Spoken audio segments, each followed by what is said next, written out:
Olá a todos, sejam muito bem-vindos a mais uma edição de A Tribuna Entrevista.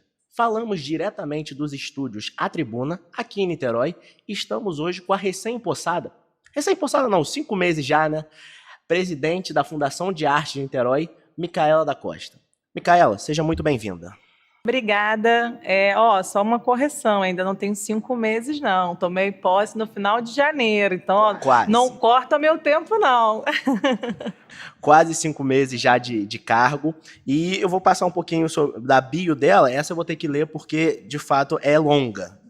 Micaela da Costa Severino é nascida em Belford Roxo, mas já explicou pra gente que a maior parte da formação dela foi em Nova Iguaçu. É formada em gestão pública na UFRJ e é mestrando em ciências sociais na PUC. Já atuou como articuladora social na Prefeitura de Nova Iguaçu, como superintendente de projetos especiais em Maricá, como secretária de Planejamento e Orçamento do município de Magé e como coordenadora do Plano Municipal de Habitação de Interesse Social da cidade do Rio de Janeiro. Antes de assumir a presidência da Fundação de Arte de Niterói, Micaela estava no Ministério da Cultura e atuava como coordenadora geral do Sistema Nacional de Cultura. Para quem não sabe, o Sistema Nacional de Cultura é um processo de gestão e promoção das políticas públicas de cultura democráticas e permanente pactuado entre os entes e a sociedade. Foi tudo? Foi. Coisa pra caramba, mas a gente percebeu que não tem ainda sua primeira passagem por Niterói agora, né, no cargo da FAM. E já queria começar por essa sua relação. Como era a sua relação com Niterói antes de você assumir o cargo e agora já quase 5 meses como presidente? A minha primeira experiência como gestora aqui em Niterói, né? A minha história com Niterói é longa. Eu começo a minha atuação no movimento estudantil em Nova Iguaçu, mas logo eu fui parte de um grupo nacional de movimento estudantil. Então eu acompanhei aqui em Niterói a eleição da UNES de 2005. Então, em 2005, a eleição da UNES aqui em Niterói, eu já estava atuando na cidade. E aí, durante o movimento estudantil, a gente atuou muitos anos aqui, no movimento secundarista. Depois eu fui para o movimento universitário, então ajudei muita eleição de DCE da UF aqui. Então, tem uma história longa, além de muitos amigos, né? Na época do Ministério, eu já estava com uma base aqui em Niterói, porque apesar de ter me mudado para Brasília, eu vinha muito ao Rio de Janeiro, e aí nessas vindas para o Rio de Janeiro já era na cidade de Niterói. Então, assim, para mim foi a mudança Brasília-Niterói direto, mas assim, sem nenhum tipo de dificuldade, porque é uma história assim, afetiva, grande e longa já com a cidade. E falando um pouquinho de você está morando em Niterói, já tem alguma coisa para destacar na cidade? Eu tô morando em Niterói, mas é isso, né? Eu já tô em Niterói há 1 ano e pouco, né? Então, assim, morando, né? Antes nessa divisão Brasília-Niterói, agora em Niterói direto. Mas assim, é isso, é uma cidade que eu já frequento muito há muitos anos, né? Então, assim, eu sou apaixonada pela cidade. Então, assim, é aquela pessoa que é da praia de Taquatiara, mas que também gosto mais daquela calmaria de Itaipu, né? Do mar mais calmo, dos restaurantes, dos teatros. Assim, ser presidente da FAM ainda é um prazer enorme, porque uma das coisas que eu sempre gostei muito de Niterói é que é uma cidade muito cultural, uma cidade muito artística, né? Então, assim, você tem uma possibilidade de viver a cultura, né, de viver a arte muito grande na cidade. Então, isso sempre foi uma coisa que me apaixonou muito e é uma das coisas que eu mais gosto de fazer na cidade quando não estou trabalhando. É isso, né? Nas horas vagas, o que você faz? Isso aí. E falando um pouquinho da FAM, como foi feito o convite para você assumir esse cargo, né? Então, é meio engraçado, né? O convite oficial eu recebi às 7h30 da noite do 31 de dezembro. Estava já pronta para ir para o Réveillon e aí chegou o convite oficial, digamos assim, né? Mas, assim, é uma conversa importante que a gente vinha tendo, né? Um convite para fazer esse trabalho na FAM e também ajudar nesse processo de interlocução com o governo federal, né? A minha relação em Brasília era uma relação já muito forte, mesmo antes da eleição do presidente Lula, né? Já tem um histórico com o presidente Lula e com alguns dos ministros já de algum tempo. Então, o convite tinha muito a ver com a experiência na gestão pública, né? A experiência nessa gestão da cultura e a vontade de fazer com que Niterói tivesse mais essa proximidade também. E falando um pouquinho da sua experiência mesmo, até no Ministério da Cultura, o que você acha que você traz para a FAM, para Niterói, para ajudar no desenvolvimento cultural da cidade? Eu acho que a primeira coisa é essa Quando você está no Ministério da Cultura, uma das minhas funções, né, que era essa relação do Sistema Nacional de Cultura, é a relação com estados e municípios, né? Tanto que a Júlia, aqui, secretária de Cultura, a gente já se conhecia disso, porque eu dava o suporte via Ministério aqui para a Secretaria de Cultura. Então, eu rodei o Brasil inteiro, né? Então, assim, eu brinco que no ano passado eu vivi num avião, foram 60 e poucos voos no ano, assim, era uma média de um voo a cada 2, 3 dias. Então, eu rodei muito o Brasil. E é muito legal você ver as experiências acontecendo em vários lugares. Isso nos traz um conjunto de ideias, mas isso nos traz também esse entendimento de que a política pública ela precisa ser feita de maneira diversa, já que a população, já que os fazeres são diversos, né? E eu acho que isso traz a gente a necessidade do ouvir, né? A gente vai falar aí um pouquinho mais à frente sobre a questão da escuta cultural, mas isso faz parte desse processo de acúmulo, que é quando você entende que a política pública ela precisa ter a cara do cidadão, da cidadã, né? E eu acho que no Ministério da Cultura isso foi muito forte. E, para além disso, algumas questões que foram muito importantes para nós, né? Tanto com a Lei Paulo Gustavo, como a Política Nacional Aldir Blanc, que é um debate de descentralização, ou seja, os recursos precisam chegar em todas as pontas, e um debate de democratização, né? Que é preciso que o recurso chegue geograficamente nos lugares, mas que ele chegue também do ponto de vista de classe social, de escolaridade, né? Porque a gente vê muitos editais que são muito complexos e que as pessoas têm dificuldade de acessar o recurso por conta daquela burocracia. Então, uma coisa que a gente fez no Ministério, que a gente quer fazer aqui via Fundação, é simplificar esse processo burocrático. E do ponto de vista da descentralização, assim como nós fizemos chegar recursos em todas as cidades, 98% das cidades desse país, fazer com que o recurso chegue em todos os bairros da cidade de Niterói. Acho que esse é o legado aí para cá. Falando em legado, né, vou fazer duas em uma. Qual é a sua prioridade como presidente da FAM e o que você espera deixar como legado, como no seu turno de presidente da FAM? Eu sempre falo que assim, eu não sou o presidente da FAM, né? Eu estou. Assim como eu estive no Ministério da Cultura, a gente é passageiro no cargo público. O cargo público nunca é nosso. A gente está temporariamente ocupando ele. Eu espero que eu fique um tempo suficiente para colocar muita coisa em prática, mas o fato é que eu vou passar por ele. E o que vai ficar? O que vai ficar é o artista da cidade. Gilberto Gil, no discurso de posse dele, ele dizia que que o governo, o Estado, né, com E maiúsculo, ele não faz cultura. Não é tarefa do Estado fazer cultura, não é tarefa do Estado ou do governo fazer arte. Quem faz arte é artista. O que o governo faz é garantir que esse artista tenha mais condições, melhores condições de fazer a sua arte.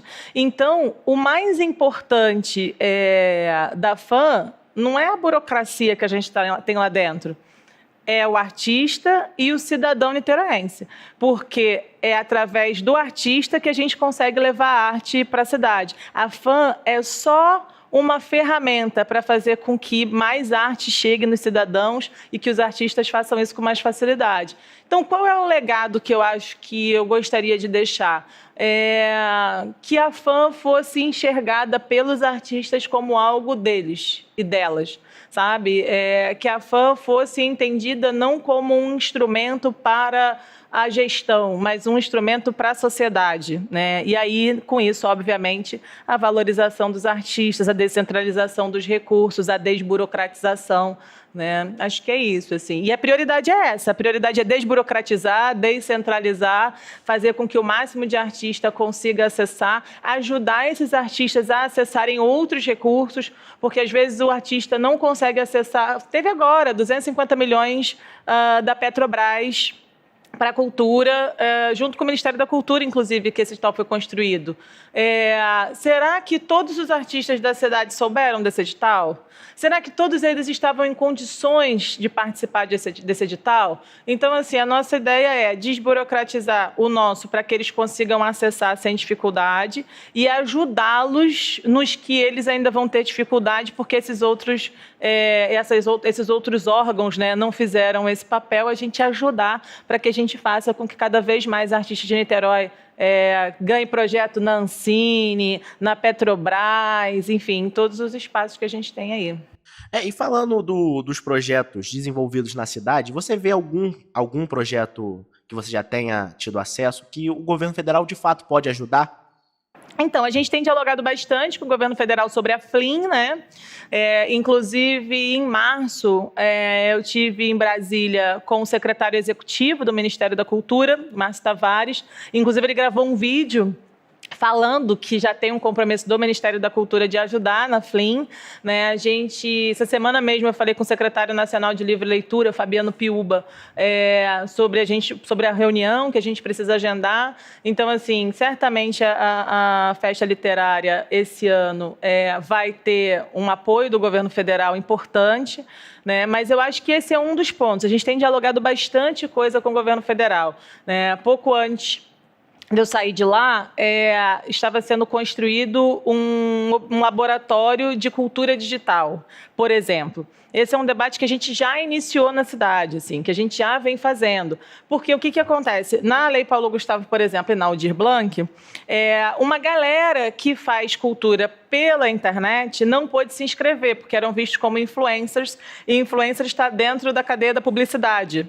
Só que tem uma galera que está lá atuando, cantando. Isso é cultura, isso é arte. Então, essas pessoas precisam poder se integrar. Então, cabe a nós nos atualizarmos para entender esse novo momento, que é o momento da cultura digital. E isso já é uma parceria estabelecida, por exemplo, com o Ministério da Cultura, para que Niterói seja, como cidade, pioneira nesse debate. Mas tem um monte de outras coisas aí, mas acho que essas são as que a gente já pode falar, que já estão mais amarradinhas. E tentando tirar alguma coisa de você aqui, dentre as políticas e os projetos culturais de Niterói, quais que você, na sua mente, já se destacam e qual o novo que você está com expectativa no futuro que vai se destacar?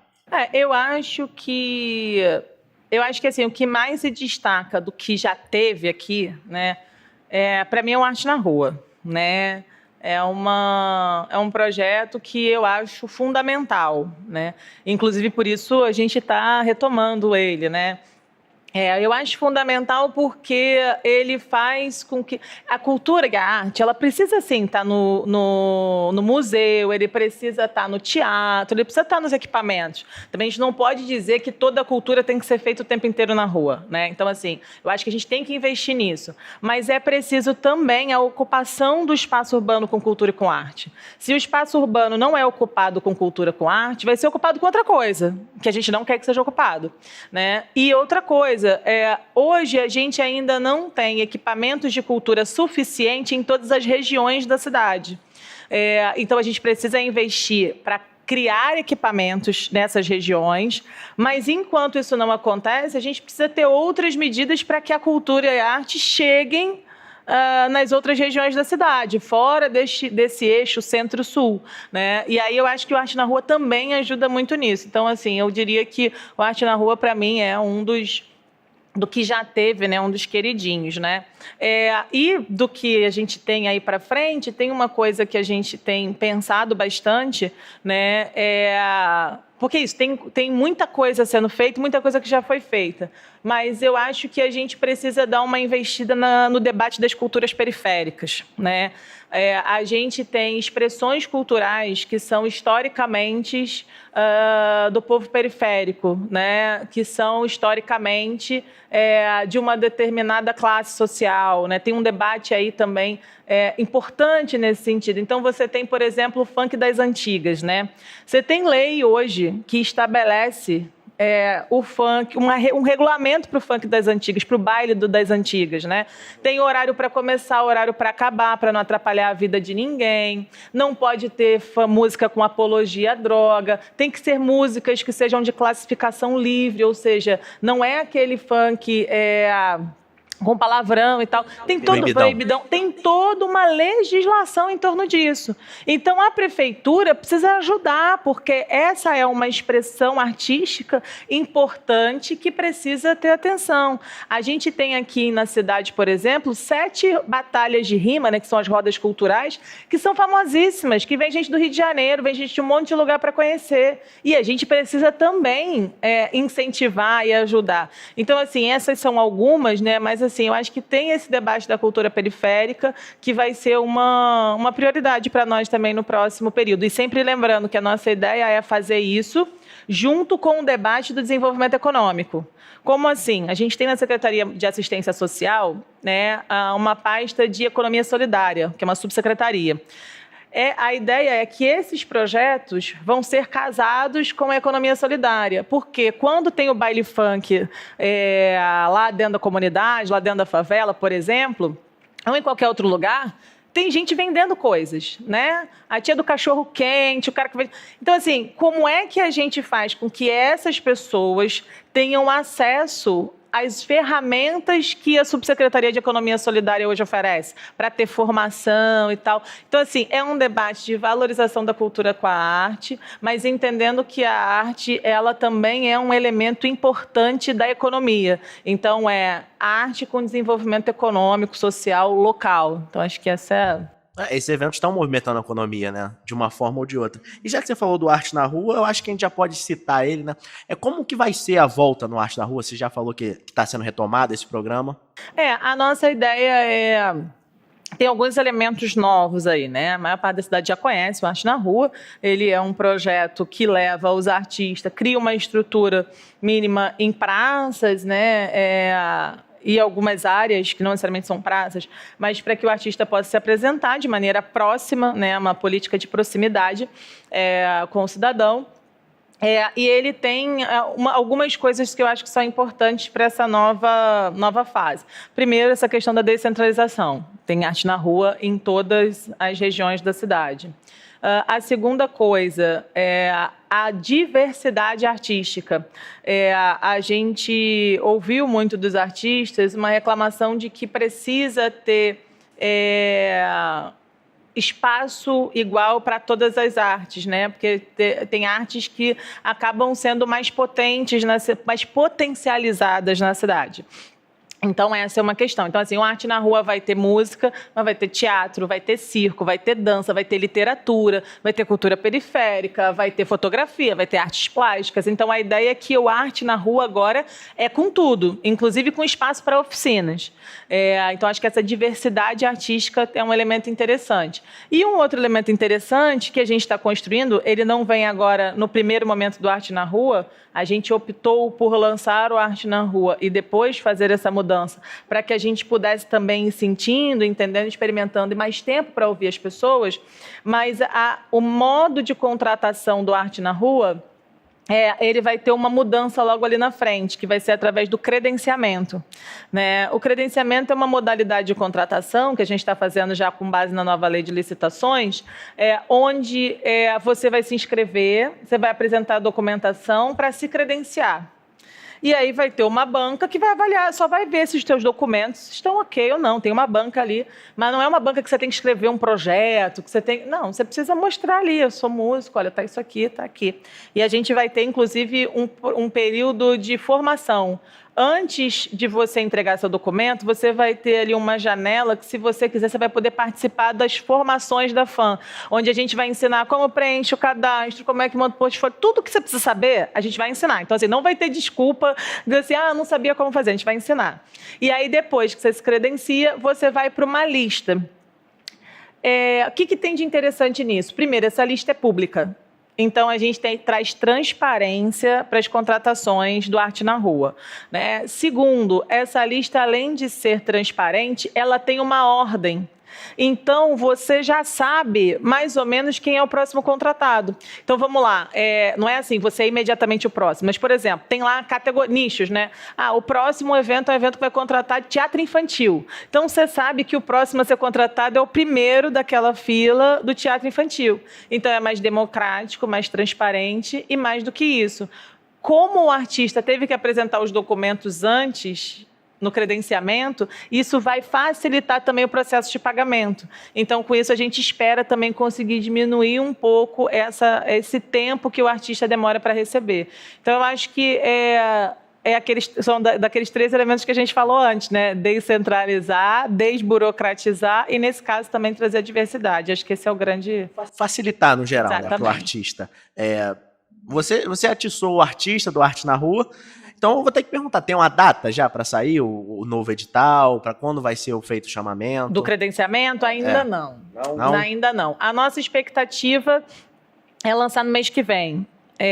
Mas como esse formato que a gente está fazendo é um formato relativamente novo, ele vai precisar passar por alguns setores de controle ainda da prefeitura, né? Não é algo que a FAM faz direto. Então, assim, vai sair da FAM, tem que passar ainda na Controladoria Geral do município, tem que passar em alguns outros órgãos, entendeu? Então, a gente não sabe exatamente o tempo que vai demorar, mas nossa expectativa é lançar já no mês que vem. Junho, no caso, né? Falando um pouco da gestão cultural de Niterói, né? A prefeitura tem mais de um gestor cultural, né? Tem a FAM, tem a Secretaria de Cultura. Eu queria que você explicasse até quais são as principais diferenças entre um e outro, qual que é a linha que traça que é a FAM, qual que é a linha que traça que é a Secretaria de Cultura. Eu acho que a Secretaria de Cultura ela tem um papel muito importante na cidade, que é a de formular a política pública de cultura de maneira mais sistêmica, né?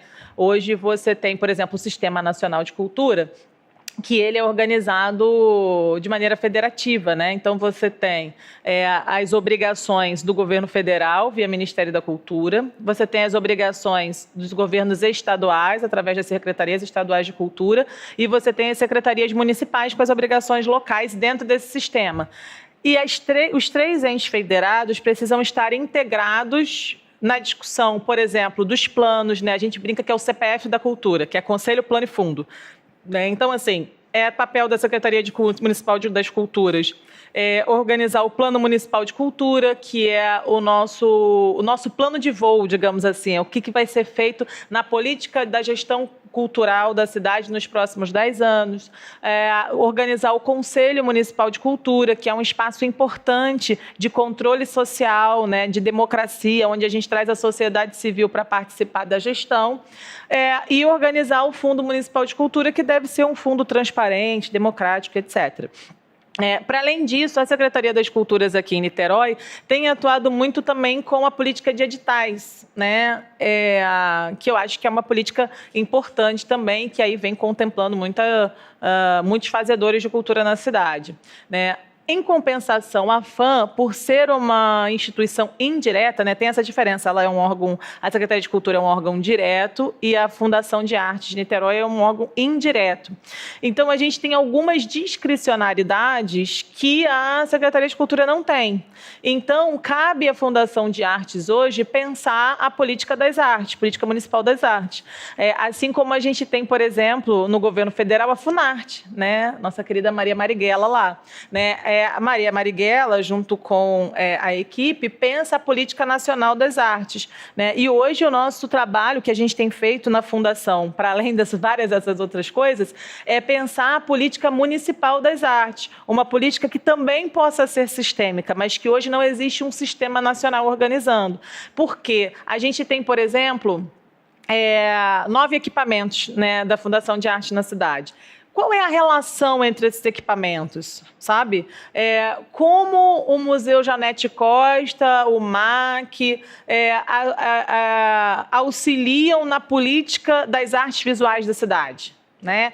Como a Sala Nelson Pereira dos Santos auxilia na política da dança, do teatro, da música. Então, assim, hoje eu acho que o papel da Fundação do ponto de vista da gestão, né, da formulação de política pública, é pensar essa política municipal das artes, integrada com a política nacional das artes, né, lá com a Funarte, e garantir formas de acesso para os artistas mais simplificadas, porque como a gente pode atuar de outras maneiras que não só através de editais, eu acho que a nossa função é usar essas ferramentas mais simples, né, para o artista. Então, acho que a política municipal das artes, atendimento 100% dos artistas, né, um cuidado com os artistas e pensar aí como nessa política municipal das artes, como ser capaz de atender a demanda das várias artes, né? Seja a periférica, seja a clássica, seja qualquer uma delas. E muita gente confunde também, tem a Coordenadoria Geral de Eventos, tem a organização do Caminho Niemeyer. qual é a função deles, o papel deles na gestão cultural de Niterói? Tem algum papel? Então, o Caminho Niemeyer, ele é um espaço importante da cidade, né? Então, o grupo lá do Caminho Niemeyer gere aquele espaço, né? Dentro do Caminho Niemeyer, inclusive, tem um equipamento nosso, né? Que é o Teatro Popular. O Teatro Popular é da Fundação de Arte, mas está dentro do espaço físico, né? Do Caminho Niemeyer. Então, assim, eu acho que o Caminho Niemeyer tem um papel importante. Hoje a gente tem grandes eventos, inclusive, acontecendo no Caminho Niemeyer. Então, eu acho que ele tem um pensamento de política pública importante para a cidade, né? Desses eventos que chegam, que movimentam a economia, como a gente falou e tal. Eu acho que a CGE, ela tem um papel mais organizativo, né? Mais técnico, assim. Pelo que eu vejo, sobretudo da fundação da CGE, né? Dos objetivos dela como criação, era que eles fossem um órgão que conseguisse ajudar a organizar o calendário da cidade, entendeu? Então, assim, tem a FAM fazendo um evento aqui, tem a Secretaria de Cultura fazendo uma atividade aqui, ou lançando um edital, fazendo qualquer coisa do tipo, tem o Caminho Niemeyer fazendo um grande show lá. A função da CGE é virar e falar assim, gente, então, vamos organizar aqui? Não tem como fazer tudo no mesmo dia. Todo mundo no mesmo dia? Vocês vão dar um nó na cidade? Vamos casar as coisas? Você está fazendo sobre isso, você sobre isso. Vamos organizar para perpassar tudo isso? Então, eu acho que a CGE tem mais essa função, sabe? Mais de ajudar. Porque, às vezes, inclusive, você tem eventos que nem são nossos, eventos que estão vindo de fora, que estão ocupando o espaço urbano só. Então, o cara vai fazer um evento lá em São Francisco. Precisa organizar isso, porque precisa organizar com o trânsito, precisa organizar com a Seconcer, precisa organizar com os outros órgãos da prefeitura. Porque quando a gente vai fazer um evento, seja ele grande ou seja ele pequeno, ele envolve várias áreas, vários setores, né? Então, acho que a função da CGE é ajudar a integrar e articular esses setores para que a gente tenha sempre eventos bem organizados e bem articulados na cidade. Sim, você já citou que a FAM cuida de 9 equipamentos culturais, né? Qual desses hoje você acha que se destacam em Niterói e quais são os planos para desenvolvê-los ainda mais? Difícil, né? Que aí o diretor do outro equipamento vai falar assim, poxa, ela tem... Então, é muito difícil dizer qual que se destaca, porque eu acho que cada um tem uma importância muito singular na cidade, sabe? Eu poderia dizer que o MAC é um dos nossos grandes equipamentos, né? E o nosso plano para o MAC é conseguir deixar ele mais potente do que ele já é do ponto de vista de infraestrutura, né? Acho que o MAC precisa passar aí por uma atualização de infraestrutura e acho que potencializá-lo para que ele possa receber mais artistas internacionais e, ao mesmo tempo, mais artistas da cidade, porque a gente pode casar as duas coisas. Com isso, a gente torna o museu mais potente pela sua internacionalidade e você torna o artista da cidade mais potente porque ele está expondo num museu internacional. Então, eu diria isso. O Teatro Municipal é um símbolo importante da cidade. Inclusive, a gente está prevendo aí uma reforma para o Teatro Municipal no próximo período. A gente já fez esse ano, assim que eu entrei, a gente já fez algumas pequenas reformas que foram importantes no teatro, inclusive ali a reforma da Sala Carlos Couto, né, o piso novo, enfim, fizemos um conjunto de coisas ali, mas a nossa ideia é avançar nisso. Acho que o Teatro Municipal ele merece uma atenção e um cuidado importante mesmo, né? Então, eu acho que isso, e conversei com a Marilda sobre a gente popularizar também o Teatro Municipal. É importante que a gente tenha grandes concertos no Teatro Municipal, mas é importante também que os palcos do Teatro Municipal estejam abertos a outros tipos, né, a outros modelos artísticos que tragam também uma população que às vezes passa em frente ao Teatro Municipal e acha que não é para elas. É muito comum que você encontrar gente da cidade que nunca pisou no Teatro Municipal. E assim, mas a gente está fazendo uma política de formação de plateia. A Marilda faz muito isso lá no Teatro Municipal. Mas, às vezes, o cara, a mulher olha e fala assim, cara, mas eu não vou assistir isso, porque isso não tem nada a ver comigo. Então, uma das formas de trazer as pessoas para dentro do teatro é trazer a cultura delas, que elas entendem como delas de pertencimento para dentro do Teatro Municipal. Então, eu acho que isso é um processo importante ali. O Museu Janete Costa é conhecido no Brasil e no mundo por conta da questão da arte, da cultura popular, lá, inclusive a gente está com uma curadoria nova lá, bem interessante, acho que a gente vai bombar. Enfim, é difícil falar. A Companhia de Balé acabou de voltar de uma turnê internacional maravilhosa. Eu acho que, assim, todos os equipamentos da FAM são equipamentos muito potentes, né? Seria difícil dizer qual deles é o mais importante, sabe? Eu acho que cada um tem a sua especificidade e a gente vai tentar trabalhar para potencializar cada uma delas. Cada um é importante do seu jeito. Só então vou pedir para você ranquear eles do melhor pro pior. Mentira.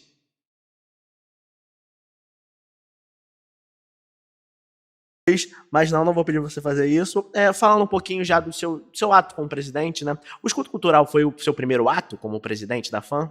Meu primeiro ato público, eu diria, né? A gente assumi a FAM mais ou menos no dia 20 de janeiro, né? Aí por isso que eu brinquei da história de 5 meses, que eu falei assim, ó, de 20 de janeiro, fevereiro, março, abril, tem 3 meses e um pouquinho. Então a primeira fase da FAM nossa, né, foi organizar a questão burocrática, né?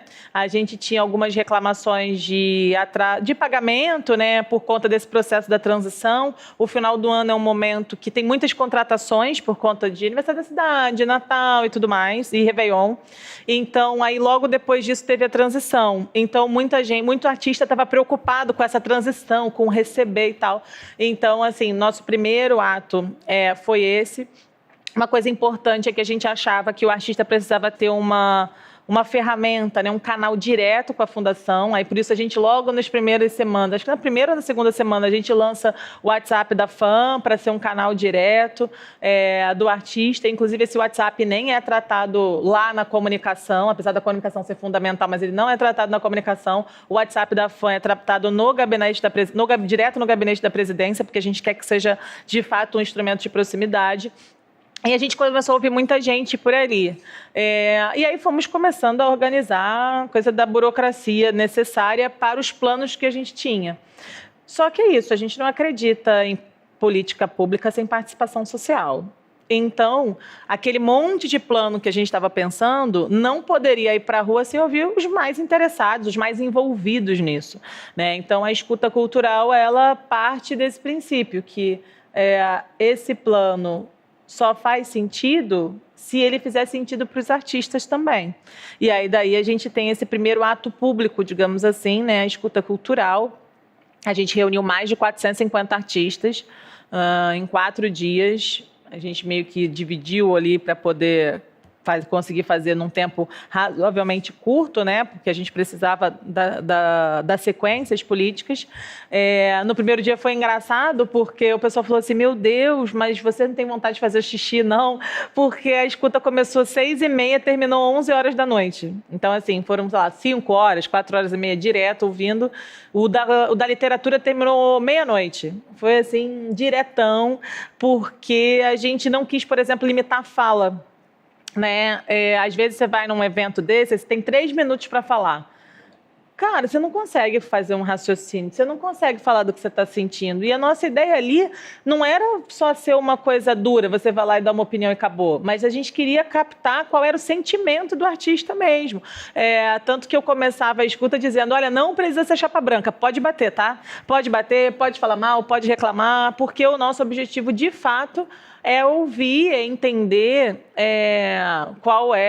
quais são os problemas, quais são as sugestões, quais são os sonhos, né, que os artistas têm. Então, eu considero que foi fundamental para nós. Para mim, foi uma grande imersão maravilhosa. Foram, acho que 20 e poucas horas que a gente tem. A gente fez tudo, eu avisei isso, inclusive, nas escutas. A gente gravou todas elas, a gente fez a transcrição de todas elas. Então, isso virou um grande manual para a gente. A gente fez, a partir disso, um mapa de calor com os assuntos mais falados. A gente tem uma planilha com os assuntos que foram abordados por cada artista, para que isso ajude na nossa calibragem da política pública. Depois disso, a gente fez uma imersão da equipe da FAM para fazer um planejamento estratégico sobre como colocar em prática as sugestões deles e como sanar as angústias que eles trouxeram. Então, a gente já teve um processo de planejamento interno para organizar como incorporar as opiniões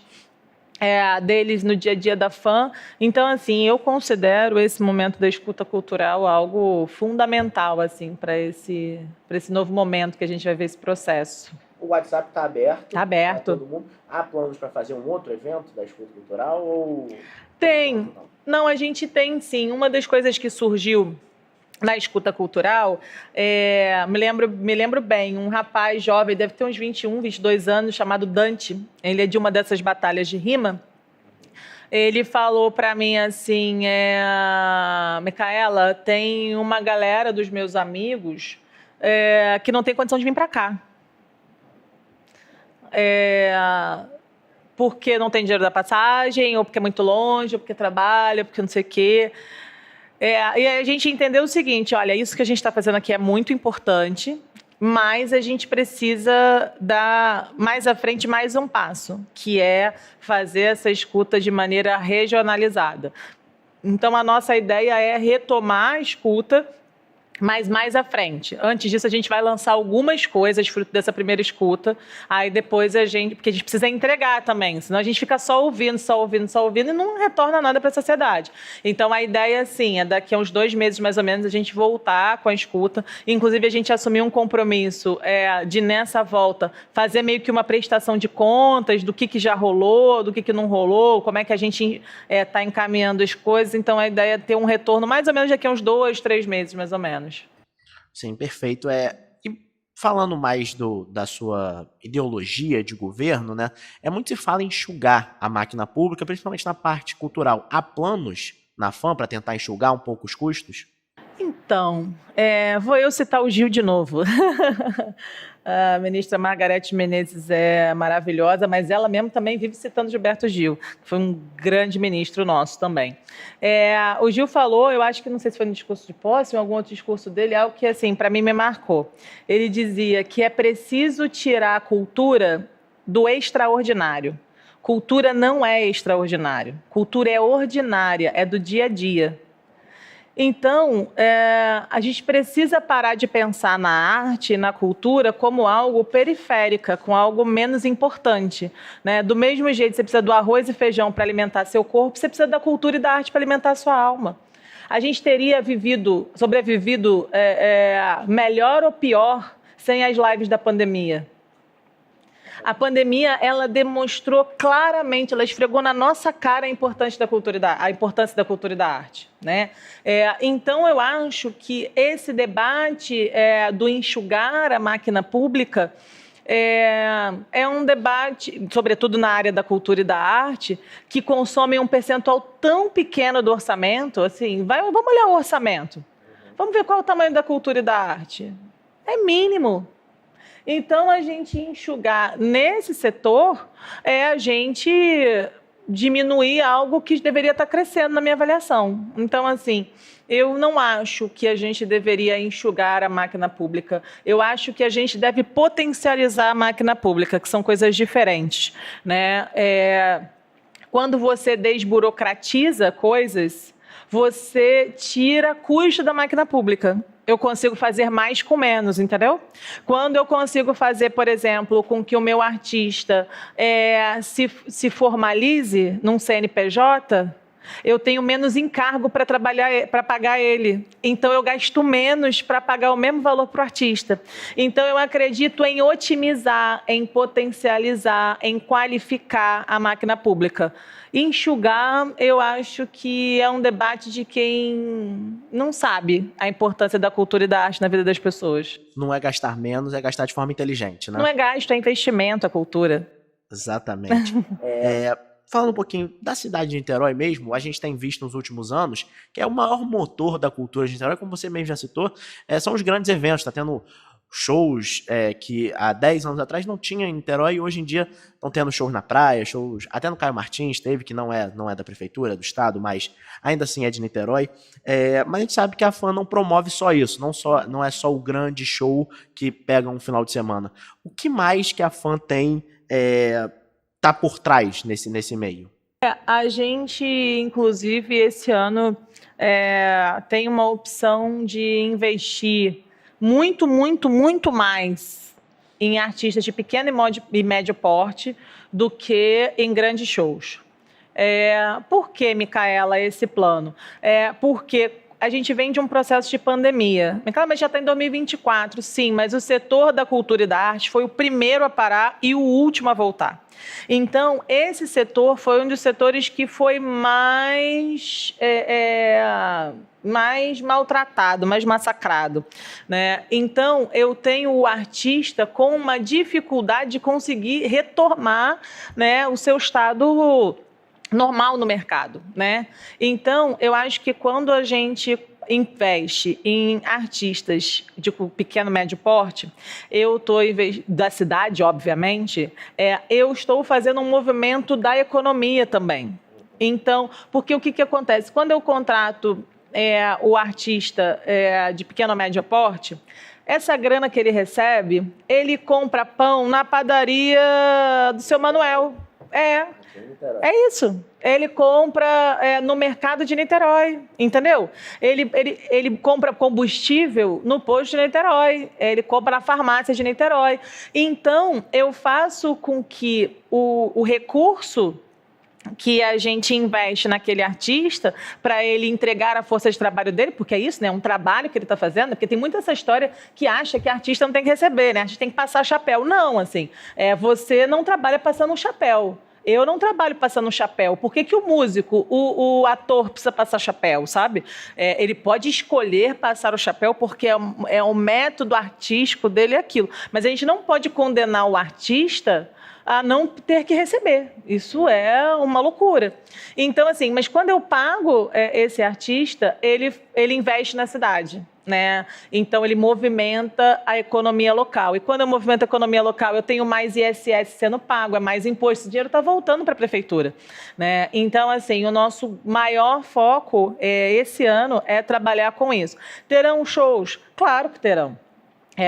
Mas a gente, inclusive, já vem dialogando para que esses shows tenham uma abertura daquele artista de médio porte, para que aquilo entre no portfólio dele e ele ganhe mais projeção, né? Para que a gente tenha composição com artistas menores, para que a gente tenha essa rede que a gente estava falando da economia solidária. Então, assim, eu acho que o show grande ele é legal se ele tiver esses outros elementos. Eu acho que é esse o esforço que a gente está fazendo nesse sentido. Uhum. E para finalizar, o que você já pode dar de spoiler para a gente dos próximos eventos que vão ter em Niterói e as próximas políticas mesmo da FAM, mas priorizar qual... Não vou nem perguntar qual que vai ser o show do Réveillon, mas se você já quiser falar, a gente não vai recusar. Ainda.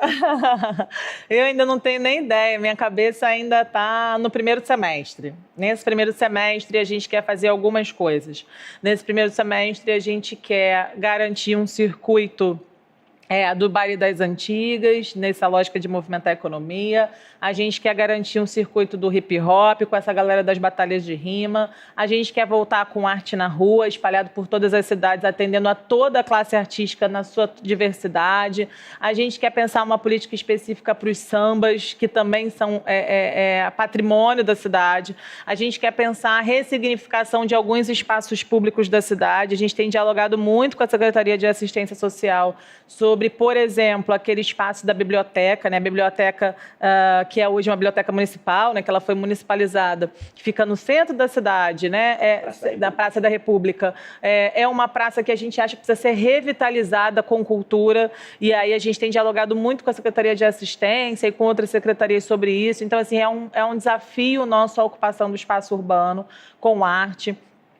A gente está organizando, né, está construindo aí a várias mãos, várias secretarias, um circuito de festas juninas, que é uma coisa importante da cidade. O pessoal do forró, inclusive, me questionou lá na escuta, falou assim: Micaela, mas precisa organizar esse negócio, porque precisa ter forró, vocês só contratam grupo de forró em época junina. Aí, na época junina, vocês botam um monte de gente de outras artes, vocês precisam organizar isso. Então, a gente tem conversado, inclusive, com a turma do forró. Então, a gente está pensando isso. A gente está pensando numa política para esse debate de cultura digital e de comunicadores que a gente acha importante. A gente vai ter aí o lançamento de um novo museu na cidade, que esse eu não posso dar esse spoiler, mas vai ter coisa nova aí. A gente deve anunciar ainda esse mês, que vai ser bem legal, é um negócio diferente, bacana. A gente está na organização já nesse momento, né? nas primeiras fases de organização da Flim, que é um evento muito importante para a cidade. Então, assim, tem muita coisa, sabe? Muita coisa. Então, a gente ainda não começou a pensar no Réveillon, não. Nosso foco ainda está aqui pelo primeiro semestre, né? Entendi, mas tem muita coisa por vir. Tem, muita coisa. Muita coisa boa. Micaela, muito obrigado pelo seu tempo. Imagina. Muito obrigado por vir até aqui nos nossos estúdios da Tribuna. A casa está aberta para você quiser voltar, para falar de novo. Se quiser voltar no mês que vem para falar do show do Réveillon, a gente vai aceitar ainda assim. Mas muito obrigado. Imagina, tamo junto. Tamo Precisar. junto. A administração pública precisa sempre caminhar junto da imprensa, para que a gente consiga fazer essa transparência com as pessoas. Então, conta com a gente. Exatamente. Obrigada. Muito obrigado. Obrigada.